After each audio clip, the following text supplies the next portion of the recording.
Hello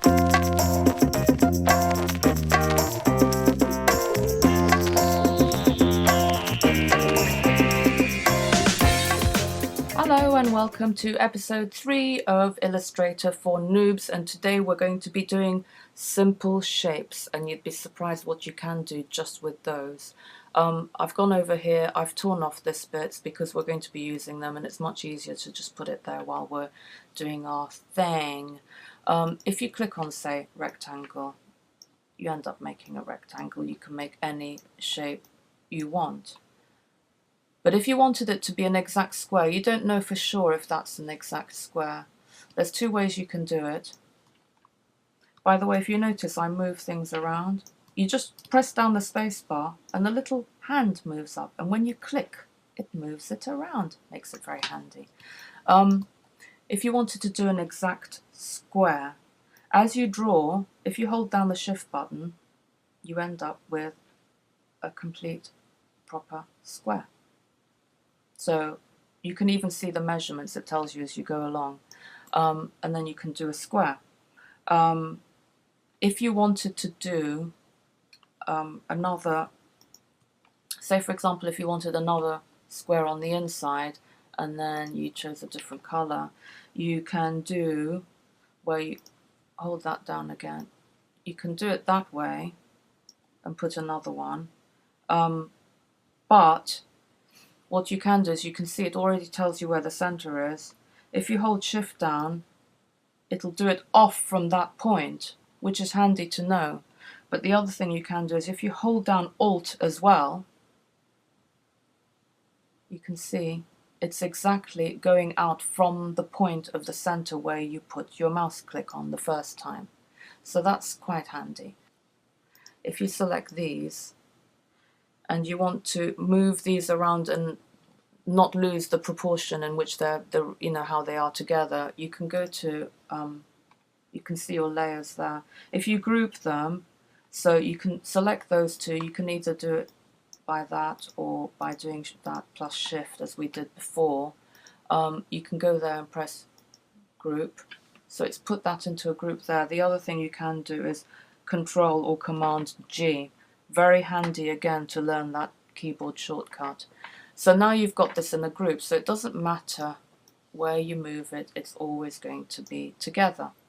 What you can do is you can still edit it within this group. So you open up the group and then you can see that the group is selected plus these two bits within the group, but you just want to move this one around a little bit. So you can just click on that. You can see it's there, it's selected, and you can move it there. And then it's back to being in the group, but you've just moved it around. So everything you do is practically editable, even though it looks like it's sort of, oh, you've set it that way. Quite often, you just want to group something, and then you want to ungroup it. You just go to there, ungroup, and then now they're back to being two separate pieces. For really simple things, it's really handy to know all those, and you'll find that the more and more complex your work is, the more you start using group and ungroup things as through the design process. With the Ellipse Tool, you can make any sort of oval shapes you want, or, as I showed you with the square again, if you were to hold down shift, it'll be a perfect circle, or let's just make it that color. You can have it as an oval there. Make it white.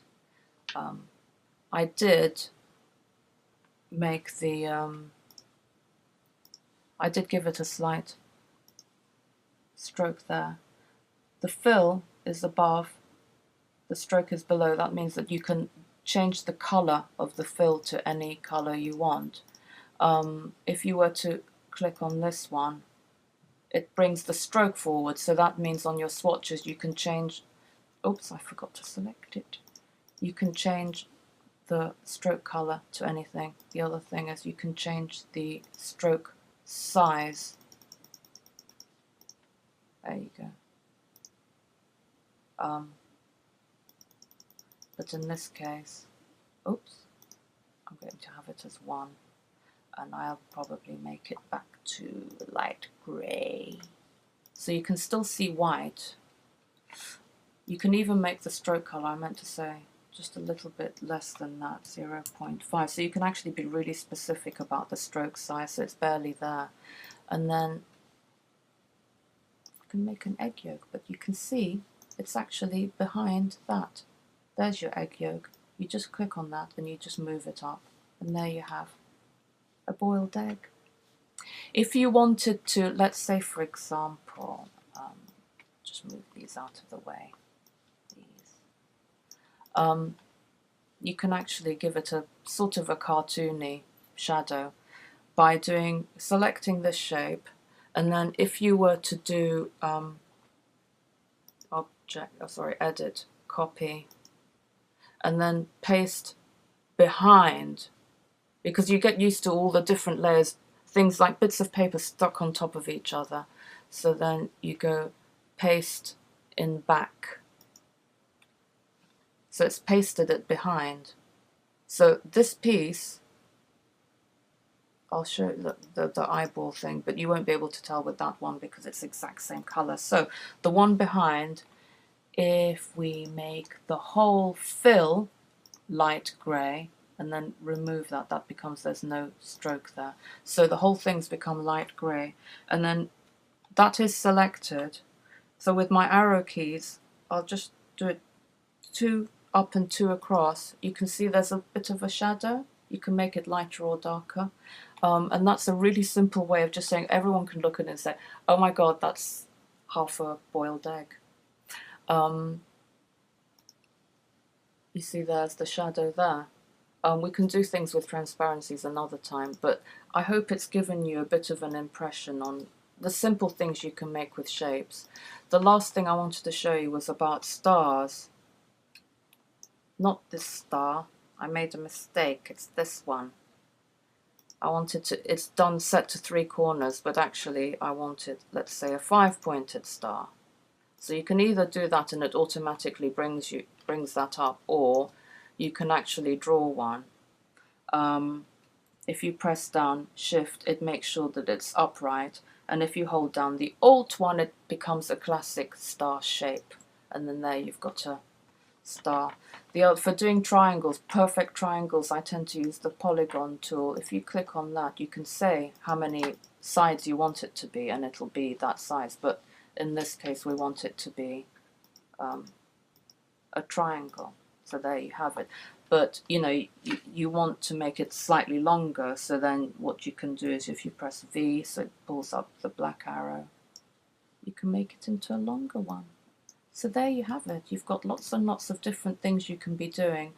In another lesson, we'll be talking about how you can use those simple shapes to make other shapes as well by combining them together in different ways. So until then, thank you for watching, and I'll see you next time. Bye! Peace and love.